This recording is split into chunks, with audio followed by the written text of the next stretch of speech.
all for one and one for all. That's not just Three Musketeers or My Hero Academia. That is in the Bible.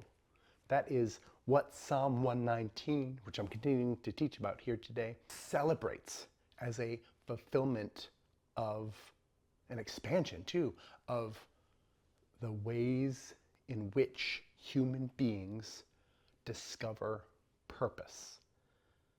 It's declarative, it's a dance party, again, because this is Psalms, the book of songs of praise. So this is a praise song celebrating purpose, meaning, which in a lot of ways one could even functionally understand.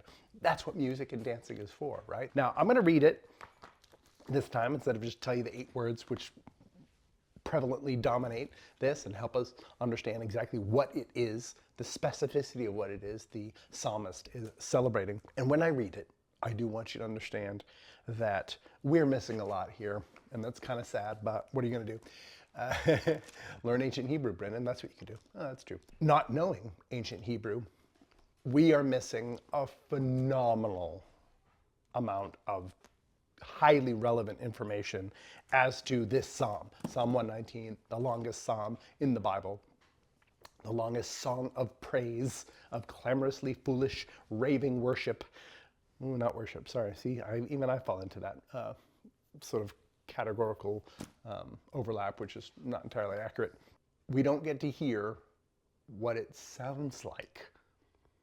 And sound is highly relevant for songs of praise. But here's what it sounds like in English. Psalm 119, Aleph. First alphabet letter goes through the whole Hebrew alphabet. Blessed are the undefiled in the way, who walk in the law of the Lord. Blessed are those who keep his testimonies, who seek him with the whole heart. They also do no iniquity. They walk in his ways. You, capital Y, have commanded us to keep your precepts diligently. Oh, that my ways were directed to keep your statutes. Then I would not be ashamed. When I look into all your commandments, I will praise you with uprightness of heart. When I learn your righteous judgments, I will keep your statutes. Oh, do not forsake me utterly. This is pretty fun. I know it sounds very like, thank you for the commandments and the statutes and the dictates and the da da da. This is why if we understand this as a song of praise, it already becomes enlivened, because we're like, this is a radical uplift, right? While acknowledging downstrokes, right? Failure. Again, as all transcendent songs pretty much do, right? You kind of acknowledge the low in order to hit the high. That's kind of what makes the highs profound. We do have to one word definition here that I feel like is pretty essential. This starts with blessed.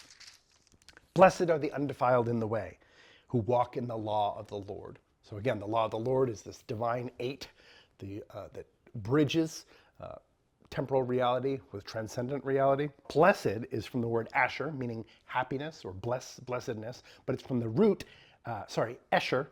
It's from the root asher, meaning to be happy, to be blessed, to go straight, to lead, to guide. So fundamentally here, blessedness or happiness is purpose-driven.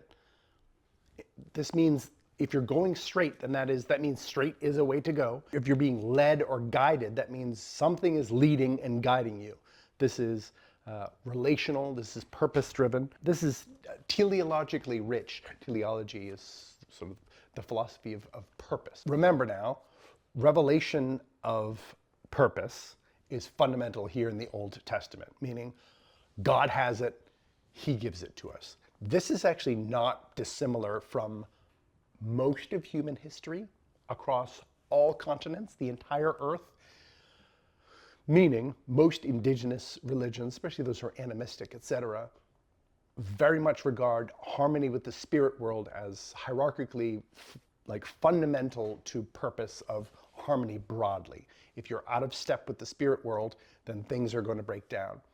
There was even heavy thought, again, throughout the world, that natural disasters or whatever were sort of the judgments or the sort of the evidence of being out of harmony with the transcendent. Now, this psalmist, most likely, as like a Hebraic understanding man, held that revelation of purpose, God's revelation of purpose, is how we gain it. So revelation is key. Now, in the New Testament, this sort of interweaves an element that is also here, because he's celebrating it, of discovery. The sort of Greek or New Testament, the Greek cultural understanding that we have to pull into the Bible is at least 25, 30% of our understanding of what the Bible, what languages and cultures God is communicating through. The Greek model kind of uses more discovery. That is, God like straight up tells the Jewish people what's up. And he's like, I'm so excited you just told us. It makes it so much better. It's so much easier if you just literally tell me what is going on and what I can do to please you, right? And we all understand that relationally. Meaning, if someone's pissed off at us, all of us, ultimately, even if we don't want to know immediately, because it's something we did, we want to know like what is going on so this can stop because I don't like this. I don't like the disharmony. Greeks then sort of introduced more of a discovery model, meaning logos, this sort of transcendent, was able to be reasoned towards. They had to set about to discover it. Now, of course, in examining God's laws, precepts, statutes, you were seeking systematically to discover that which he has revealed. So really all this is a celebrating the systematic possibilities of that which was systemically, globally recognized as the issue.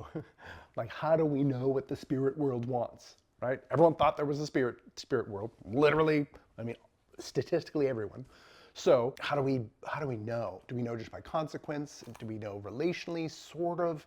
But the specificity of laws, statutes, dictates starts to harmonize boundaries and leadership and guidance to make one able to be happy, because you're able to chill out a little bit. Even though if you didn't look at it that way, you'd think of this as like, this is the opposite of chill. This is not a chill dude. This is too much.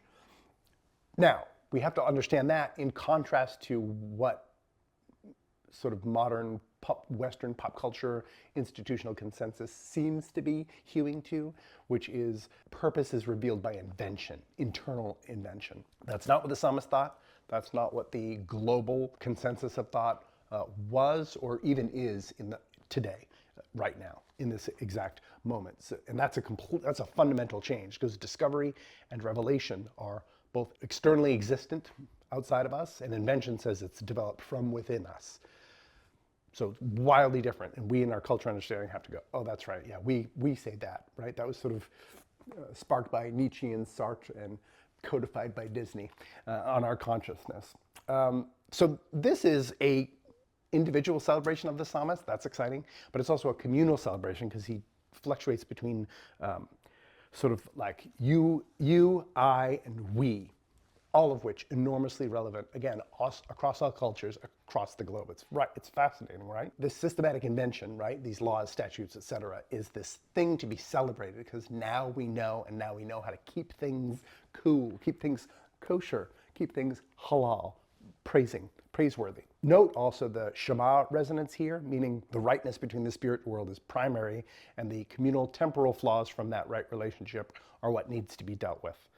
Right? Christ came to fulfill this in an even more like radical and holistic fashion. So this celebrates obedience, this psalm, which I think might be from our, again, because of our modern sense of what pop culture tells us purpose is derived from. It feels very like imposed from outside. You're like, kind of leave me alone. Where is the freedom in this? But the freedom in this is in safety. And again, ancient cultures, far less safe than us today. So in some ways, our safety has given us a bit of a, like, in some ways, opposite day perspective on existence. This psalm not only celebrates obedience very openly, right? And then perfect obedience with one's entire self, that Shema of love the Lord with all your heart, soul, strength, and mind, right? And then love your neighbor as yourself. So this is communal and individual, highly relational. It celebrates the outcome of obedience for one and all. That's intense, right? That's something to celebrate. All of this is for me, but all of us are for you, right? This is almost like two triangles, like flipped upside down to make a cool little hourglass figure, I guess. The Black Widow, perhaps. Yes, death to self. We can carry that out. That'll preach.